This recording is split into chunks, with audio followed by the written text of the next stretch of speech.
बल बुद्धि विद्या देहो मोहे, हर हूँ कलेश विकार।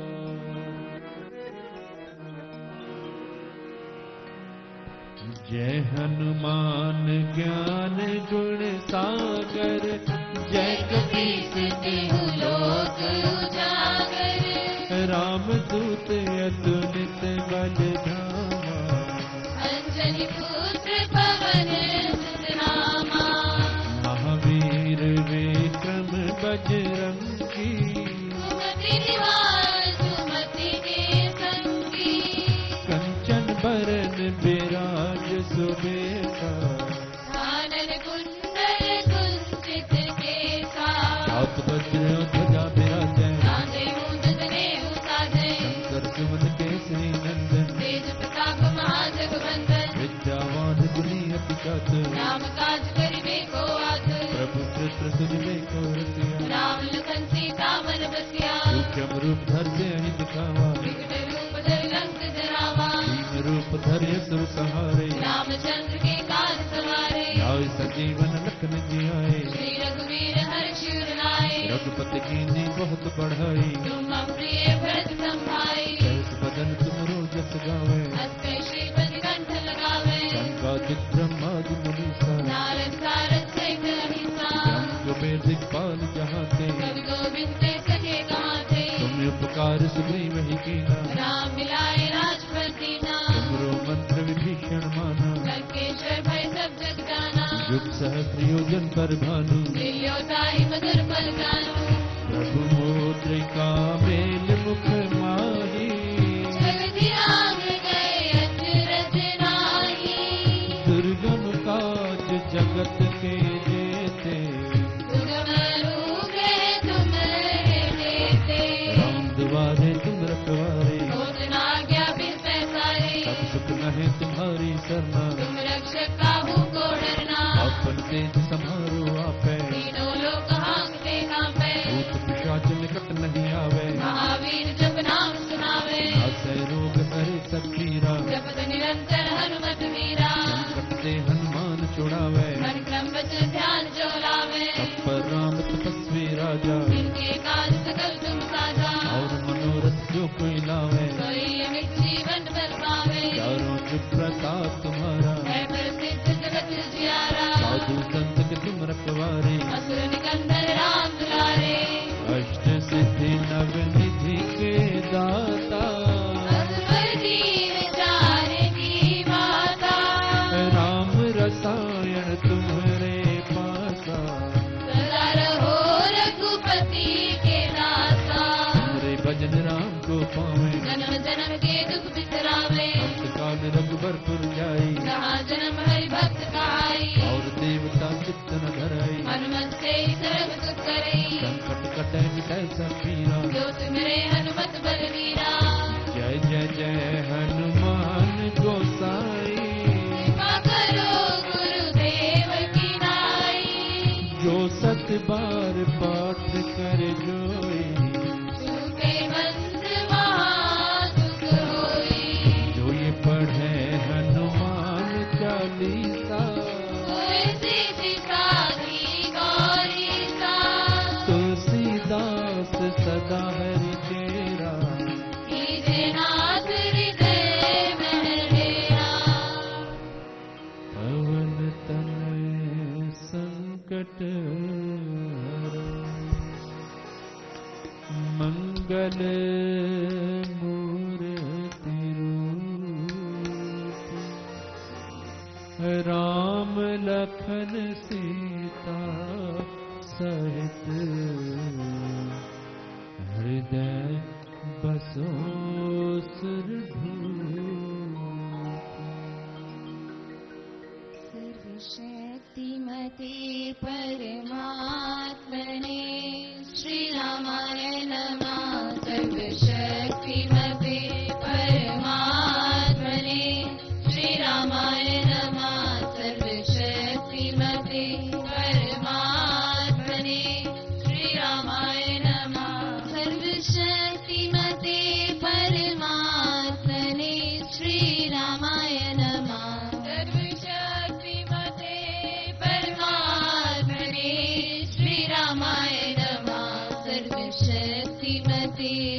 परमात्मने श्री रामाय नमः सर्वशक्तिमते परमात्मने श्री रामाय नमः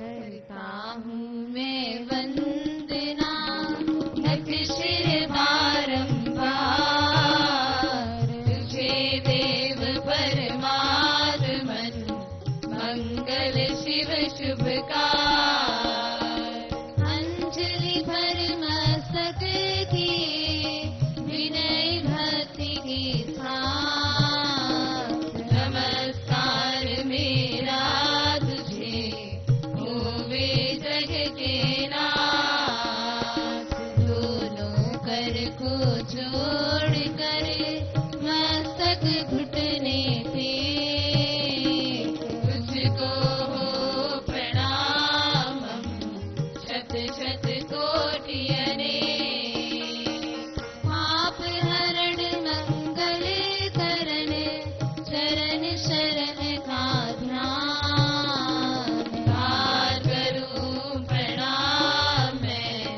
तुझको शक्ति निधान भक्ति भाव शुभ भावना मन में भर भर फूल श्रद्धा से तुझको रहूं मेरे राम हजूर ज्योतिर्मय जगदीश हे जो मैं अपार परम पुरुष पावन परम तुझको हो नमस्कार सत्य ज्ञान आनंद के परम धाम श्री राम पुलकित हो मेरा तुझे होवे बहु प्रणाम सत्य ज्ञान आनंद के परम धाम श्री राम पुलकित हो मेरा तुझे होवे बहु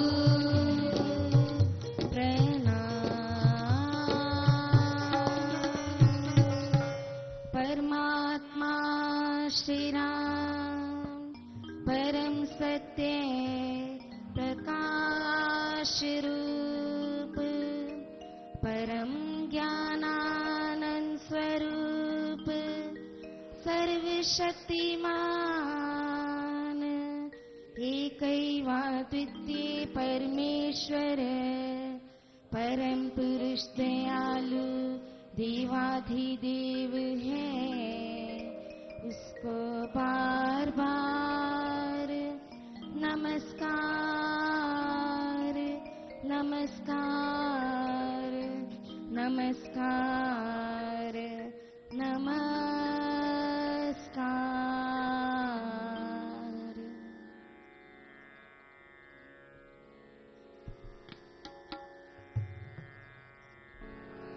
पहले एक मिनट प्रार्थना करें।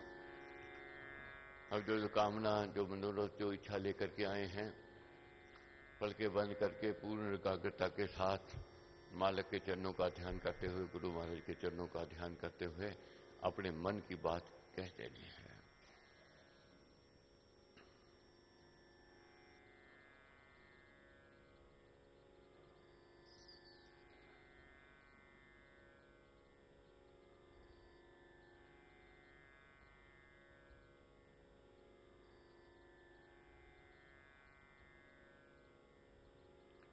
सुखी सम्मानित और स्वस्थ जीवन मिले प्रभु। दीना बंधु दीना नाथ लाज मेरी तेरे हाथ। न धन की कमी आवे न अन्न की कमी आवे। अच्छा रिज़्क़, अच्छा व्यवसाय, अच्छा कारोबार दो प्रभु। ऐसी समर्था दो, दान करते रहें और यज्ञ करते रहें और अच्छा स्वास्थ्य दो, सेवा करते रहें। हाथ जोड़ मांगू हरे सेवा कृपा प्यार। बिने नम्रता दान दे देना सब कुछ पार। दीन दास हूँ द्वार का सेवा देकर दान। सेवा सदन बनाइए मुझको है भगवान। सुखी सम्मानित और स्वस्थ जीवन मिले और दीना बंधु दीना नाथ लाज मेरी तेरे हाथ। पूज्य पिताजी महाराज का अच्छा स्वास्थ्य हो, दीर्घायु हो, ये कामना है, प्रार्थना है प्रभु। स्वीकार करिए, स्वीकार करिए। श्रीमन्नारायण नारायण हरि हरि श्रीमन्नारायण नारायण हरि हरि श्रीमन्नारायण नारायण हरि हरि श्रीमन्नारायण नारायण हरि हरि भजमन नारायण नारायण हरि हरि भजमन्नारायण नारायण हरि हरि भजमन नारायण नारायण हरि हरि भजमन्नारायण नारायण हरि हरि तेरी लीला सबसे न्यारी न्यारी हरि हरि तेरी लीला सबसे न्यारी न्यारी हरि हरि तेरी महिमा प्रभु है प्यारी प्यारी हरि हरि तेरी महिमा प्रभु है प्यारी प्यारी हरि हरि श्रीमन्नारायण नारायण हरि हरि श्रीमन्नारायण नारायण हरि हरि भजमन नारायण नारायण हरि हरि भजमन्नारायण नारायण हरि हरि श्रीमन्नारायण नारायण हरि हरि श्रीमन्नारायण नारायण हरि हरि भजमन नारायण नारायण हरि हरि भजमन्नारायण नारायण हरि हरि श्रीमन्नारायण नारायण हरि हरि श्रीमन्नारायण नारायण हरि हरि अलख निरंजन भव भया भंजन जन्म निरंजन दाता जन्म निरंजन दाता हमें शरण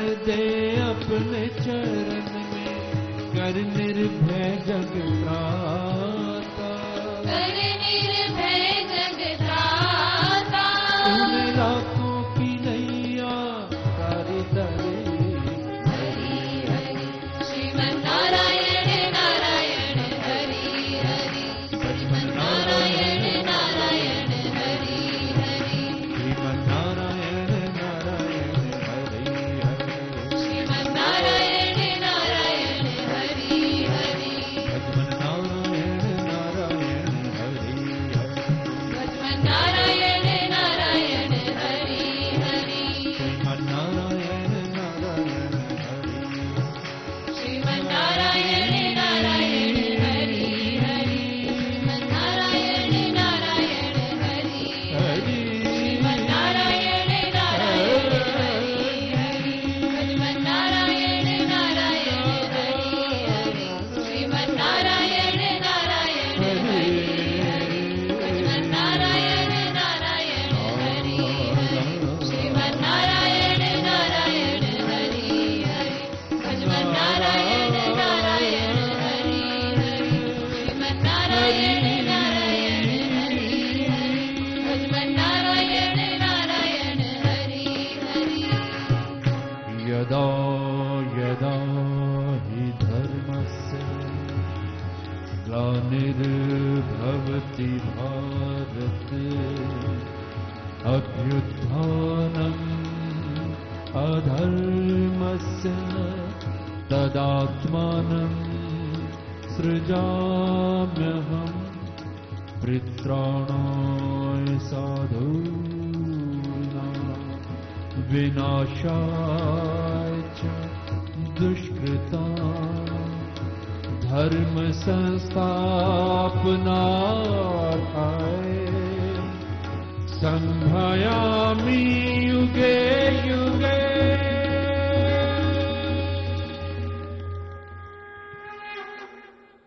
जय श्री कृष्ण।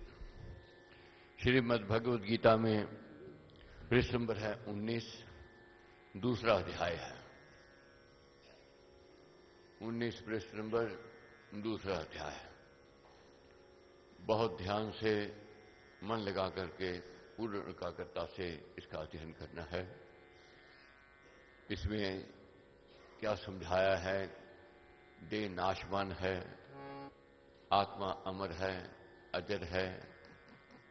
हम पहले भी थे, आज भी हैं और कल भी रहेंगे। मगर ये शरीर पहले नहीं था, आज है, कल नहीं रहेगा। सुख क्या है, दुख क्या है, सुख में क्यों व्यक्ति आकर्षित होता है, कहाँ से ये सुख इंद्रियों के द्वारा आता है और व्यक्ति को सुख का अभाव करवाता है, और दुख भी व्यक्ति को विचलित करता है, ये जानना है, समझना है। कैसे समझाया। अब अर्जुन विषाद में जा रहे हैं। कारण क्या है? मोह आ गया, पारिवारिक मोह छा गया। बंधु वर्ग के मोह से अर्जुन का हृदय व्याकुल हो उठा। उसका सारा शरीर कांप गया, उसकी इंद्रियां स्थिर हो गई और वह मूर्छा सी खाकर रथ पर बैठ गया। उसने मोह से उत्पन्न हुए विषाद में, अपने कर्तव्य में, अपने धर्म पालन में पाप की कल्पना की और अंत में बैठते समय महाराज को कहा, मैं समुचित कर्तव्य का पालन नहीं करूंगा। क्या कह दिया प्रभु से? मैं कर्तव्य का पालन नहीं करूंगा, मेरे से नहीं होवेगा। क्यों नहीं होवेगा? मेरे आगे मेरे गुरु खड़े हैं, मेरे पितामह हैं। मैं शस्त्र उठाऊंगा, वह मारे जाएंगे। मैं पाप का भागीदार नहीं बनना चाहता हूं, इसलिए मैं युद्ध नहीं करूंगा। संजय ने कहा, हे धृतराष्ट्र, इस प्रकार करना से बंधुओं के मुंह से उत्पन्न हुई दीनता से व्याप्त, आंसुओं में डबडबाती हुई आंखों वाले उस दुखित होते हुए अर्जुन ने भगवान मधुसूदन ने ये वचन कहा, हे अर्जुन, ऐसे विषम समय में जबकि न्याय और कर्तव्य पालन के अतिरिक्त अन्य कोई भी मार्ग नहीं रहा, संग्राम की सारी सुसज्जा हो चुकी है और अंतिम निर्णय करना अनिवार्य हो गया है, तुझ में बंधुओं के मुंह का ये पाप कहां से आ गया है? ये पाप अनार्य जन्म में हुआ करता है, ये नरक देने वाला है और अपयश कारक है। जो अपनी ड्यूटी छोड़ देता है, अपने कर्तव्य का पालन नहीं करता है, उसको नरक मिलता है। मगर जो अपनी ड्यूटी कर रहा है, कर्तव्य का पालन कर रहा है, अगर उसमें दोष भी दिखाई दे रहा है, मगर वह स्वर्ग की सीढ़ी को चढ़ रहा है। श्री महाराज ने अर्जुन को बलाढ्य वचनों में बताया कि ये तेरा मोह तथा कर्तव्य पालन करने से विमुख होना धर्म नहीं किंतु अधर्म है, ये पाप है। जिसमें धर्म देख रहे थे अर्जुन, यही हमारी स्थिति है। जहां धर्म देते हैं कभी कभी वह अधर्म होता है, जहां अधर्म देखते हैं कभी कभी वह धर्म कहा गया है। ये ज्ञान कहां से मिले? ये गुरु से मिल सकता है, गुरु कृपा से ही प्राप्त हो सकता है। अब गुरु की शरण में है अर्जुन, गुरु उनको ज्ञान देवेंगे।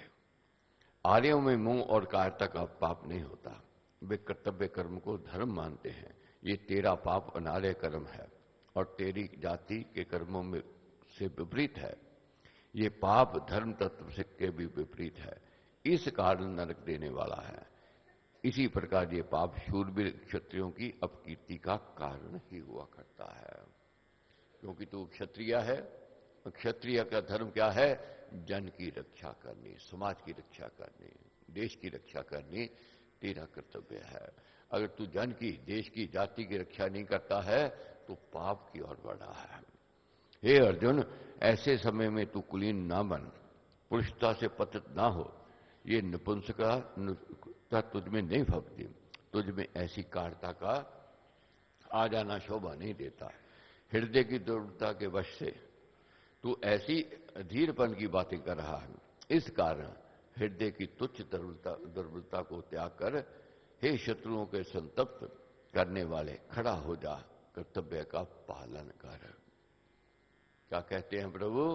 कि तेरे में निपुणता आ रही है, कायरता आ रही है, इससे उठ, आगे बढ़, अपनी ड्यूटी कर। श्री कृष्ण के ऐसे वचन सुनकर के अर्जुन ने कहा, हे मधुसूदन, यदि क्षत्रिय का कर्तव्य पालन करना मेरा धर्म है तो संग्राम में भीषण और द्रोण को बाणों से मैं कैसे बीनूंगा?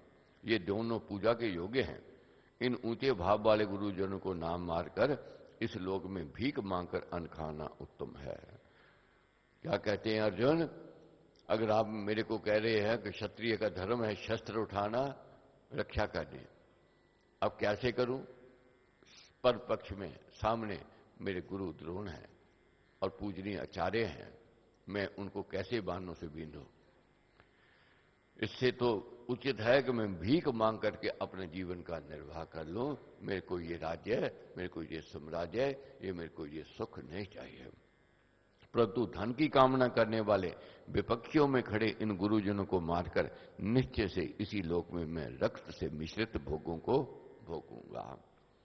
अब रही विजय की बात, हम ये नहीं जानते कि हम दोनों में कौन अच्छा है और अधिक प्रबल कौन है, और हम ये भी नहीं जानते हैं कि हम जीते हैं अथवा वे हमको जीत जाएं। परंतु शोक की बात तो ये है, जिनको मारकर हम जीना नहीं चाहते हैं वे धृतराष्ट्र के पुत्र मरने मारने को सुनंद सामने खड़े हैं। हे कृष्ण, कायरता से मेरी शूरवीरता का स्वभाव हनन हो गया है, मेरा जातीय गुण दब गया है। मान लिया अर्जुन ने मेरे अंदर कायरता आ रही है, मेरी शूरवीरता मंद पड़ रही है, मेरा जातीय गुण दब रहा है। मेरा धर्म कर्तव्य पालन करना है अथवा भीख मांग पर कर निर्वाह करना है, इसमें मेरा चित्त धर्म में मूढ़ हो गया है, गड़बड़ा गया है। अर्जुन निर्णय नहीं कर पा रहे हैं मेरे को क्या करना चाहिए, लड़ना चाहिए या भीख मांग करके अपने जीवन का निर्वाह कर लेना चाहिए। इसलिए मैं तुझसे पूछता हूं, जब निर्णय नहीं होवे तो गुरु की शरण में जावे व्यक्ति, बुद्धिमान विवेकी के अनुभवी की शरण में जावे, अपने मन की रोक कहे, अपने मन की बात कहे और आज्ञा मांगे, मेरे को क्या करना चाहिए, मेरे को क्या नहीं करना चाहिए। इसलिए मैं तुझसे पूछता हूं, जो कल्याणकारी मार्ग, जो ये निश्चिंत मार्ग मुझे बताइए। मैं तेरा शिष्य हूं, तेरी शरण में अर्पित हूं, सरेंडर कर दिया। मैं तेरा शिष्य हूं, तेरी शरण में हूं, मुझे शिक्षा दीजिए, मुझको निश्चित सन्मार्ग बताइए, धर्म धर्म के कर्तव्य कर्तव्य के भेद को समझाइए। मेरी तो मानस अवस्था ऐसी हो गई है कि भूमि पर शत्रुओं से रहित धन धान्य संपन्न राज्य पाकर और देवों का स्वभाव प्राप्त करके भी इतने ऐश्वर्य में निश्चय से मैं ऐसा कुछ नहीं देखता जो इंद्रियों को सुखाने वाले मेरे शोक को, मेरी इस मानस चिंता को दूर कर सके। क्या कहते हैं अर्जुन, मेरे को कुछ दिखाई नहीं दे रहा है, कुछ समझ नहीं आ रही है, कैसे मेरे मन की चिंता दूर हो। संजय ने कहा, अब संजय सुना रहा था धृतराष्ट्र को, हे राजन, शत्रुओं को जीतने वाले निरालसी अर्जुन अपनी अवस्था वर्णन करने के अनंतर भगवान के चरणों में अपना आप समर्पण करने के पश्चात ऐसे वाक्य श्री कृष्ण को कहकर गोविंद को बोला, मैं युद्ध नहीं करूंगा, और फिर मौन हो गया। संजय ने कहा, हे भारत, अर्जुन की ऐसी मानस दशा देखकर, उसकी दीन दुर्बल अवस्था को जानकर दोनों सेनाओं के बीच श्री कृष्ण ने मुस्कुराते हुए उस दुखी अर्जुन को ये वचन कहे। अब अर्जुन दुखी है, विषाद में है और प्रभु मुस्कुरा रहे हैं। अब जानना है, समझना है, जैसे बच्चा बातें गड़े बुद्धिमानों की, हम मुस्कुराते हैं मन ही मन, तो देखो जी कैसी बात कर रहा है। प्रभु मुस्कुराते हुए और अर्जुन विषाद में, और क्या है स्थिति, क्या कहते हैं, उसकी कर्तव्य विमुखता, अनुचित अधीरता और मानस दुर्बलता को देखकर मंद मुस्कुराहट के साथ महाराज उसे ये वचन बोले हैं। मगर फिर भी मां बाप के अंदर करुणा होती है, दया होती है, क्षमा होती है, बच्चे को, बाल को समझाते हैं, गुरु अपने शिष्य को समझाते हैं, हे अर्जुन, तू उनका शोक करता है जिनका शोक नहीं करना चाहिए। तू धर्म कर रत, ज्ञान ध्यान परायण उन भीष्म आदि का शोक करता है जिनकी चिंता करना तुझे उचित नहीं है। वे तुझसे अधिक ज्ञानवंत हैं और धर्म के साथ वर्ण को समझते हैं। अब क्या कह दिया प्रभु, क्या कहते हैं कि हे अर्जुन, तू बुद्धिमानों की बात कर रहा है, अपने आप को बहुत समझदार समझ रहा है, विवेकी समझ रहा है, ज्ञान की बात कह रहा है, मगर ये सोच तेरे जो गुरु हैं या तेरे पितामह हैं, तेरे से कम बुद्धिमान नहीं है, तेरे से अधिक बुद्धिमान है। वे भी शस्त्र उठाए हुए हैं, अपने कर्तव्य, अपने धर्म का पालन कर रहे हैं, अपनी ड्यूटी निभा रहे हैं। तो तेरे को वही सोच रखनी चाहिए कि तेरे को अपनी ड्यूटी करनी है, अपने कर्तव्य का पालन करना है तूने। ऐसी दशा में मोहवश केवल तू बुद्धि की बातें बना रहा है, केवल तू पंडितों के समान बुद्धि बात के वचन ही बोल रहा है। पंडितों मरों का और जीवितों का शोक नहीं किया करते। विद्वान लोग, पंडित लोग, बुद्धिमान लोग न जीवित का न मरे हुए का, वह मरों का और जीवितों का शोक नहीं वह करते हैं। वे समझते हैं ये शरीर है, आया है और इसने जाना है, जन्म है तो उसका मरण निश्चित है। उनका विवेक जागृत हो गया है। पंडितों के मत में मनुष्य के लिए समबुद्धि से कर्तव्य कर्म करना ही उचित है। विद्वान लोग यही कहेंगे कि ड्यूटी करो, कर्म करो, उसमें दोष देख करके कर्तव्य कर्म नहीं छोड़ देने चाहिए। कर्तव्य कर्म में अधर्म की धारणा रखना कोरा अधर्म है। वस्तुओं में परिवर्तन में, लोगों में उत्पत्ति विनाश में जैसे सृष्टि नियम काम कर रहा है, ऐसे ही प्राणियों का ही जीवन मरण विधाता का विधान है। ये विषम आत्मा का विधान किसी से भी टालने नहीं टल सकता है। यदि तू ये समझता है कि देहों के साथ हम सबके आत्मा भी मर जाएंगे तो ये सत्य नहीं है, क्योंकि किसी भी समय में भी मैं नहीं था, तू नहीं था, ये सामने खड़े राजा नहीं थे, ये सत्य नहीं है। और यही सत्य, ये भी सत्य नहीं है कि इस जन्म के पश्चात हम सब नहीं होंगे।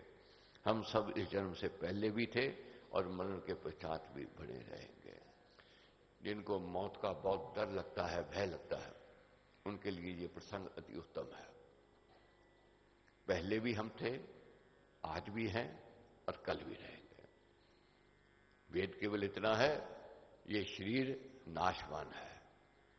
अब शरीर आगे के लिए जो ग्रहण करना है उसके लिए हमें यत्न करना है, प्रयत्न करना है। अगर हमारे कर्म अच्छे होंगे आगे शरीर अच्छा मिलेगा।